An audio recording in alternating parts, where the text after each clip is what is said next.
So since I already have a pretty good collection of DeWalt 20-volt tools, not only in my garage, but I have a bunch that live in the Jeep, I went and got some gardening tools or landscaping stuff today.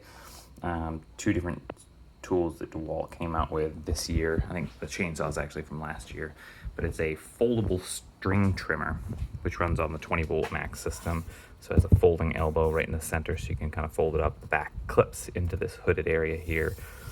And then this little 12-inch bar brushless chainsaw as well. I have a lot of limbing and stuff that I do here on the little mini farm, so I thought this would be a great addition. And if I'm ever, out on a trail and something gets in my way, like hurricane season when you evacuate and you have some tree branches get in your way, this is a handy little tool to have on hand.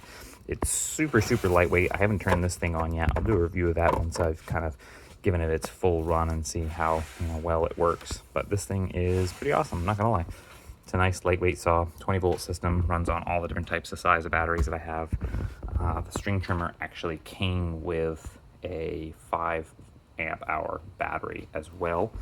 But it did come with a thing that I didn't actually know it would, which is this charging station, the DCB115, which is actually a faster charging station. This does 4 amps compared to the 2 amp station that I have for my 6 amp hour batteries.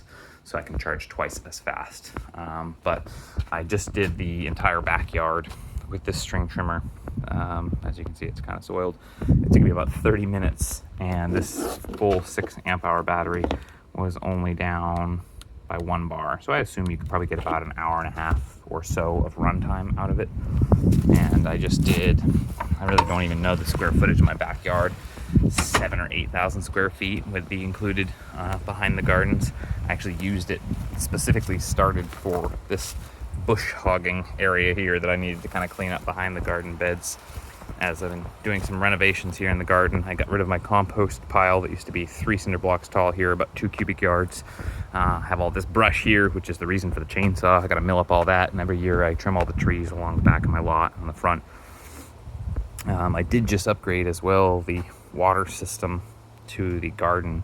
This used to be done by just a garden hose that ran to the pump, and it'd been sitting there for 4 years and kind of like grew into the ground.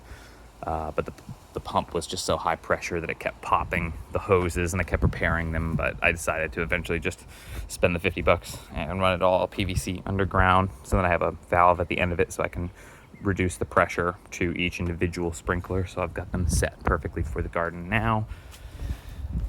As for the compost pile, I've actually dug out the center of this bed, reset in cinder blocks. At the top layer, they're actually pushed together, and underneath there are gaps in between them. And this is all compost and materials that are getting broken down, some of this tree limb stuff and just some of my papyrus, and a lot of compost material that I have, kitchen scraps and so on, go under these so that mice and whatnot can't get to them.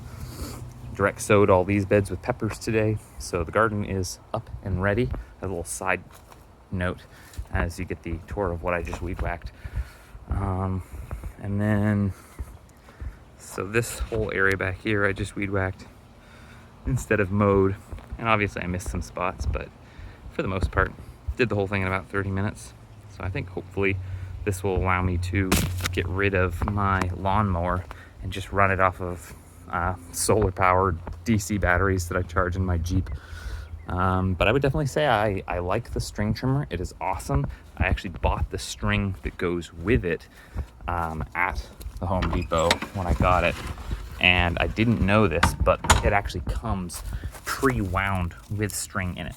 So I would obviously get some as a backup, but I think it comes with about 20 feet in it, so it'll hold over for quite a while. But yeah, it's a nice little string trimmer. Nice and lightweight. This little hinge here in the middle is really neat. You have to push it forward like that, and you can lift it up. Then the whole assembly actually folds in on itself. The back clips into that, the guard, so you can actually carry it with the handle and it won't unfold, which is nice and handy, keeps it compact. And then when you store it, it's just nice and small. So for me, I like stuff that's very small, compact, and portable, and the DeWalt system has been awesome for me. I already have so many things that are my power tools for my automotive work, and otherwise just things that I've gotten DeWalt, like the vacuum cleaner and leaf blower that I use to clean my Jeep, is all those 20 volt systems. And so this just kind of made sense. And Home Depot was doing a deal where if you get 2 items in the DeWalt series for outdoor equipment, they give you $50 off. Plus that one was on special because it came with a battery, and this was a bare tool, so it's a lot cheaper that way. But pretty sweet little setup. I'll do a review of this guy after I've actually tested it out and see how well it performs. But all the reviews I've read online for this say it's an awesome little saw, so hopefully it works out good. Let me know what you guys think, and if you have any questions, leave comments down below.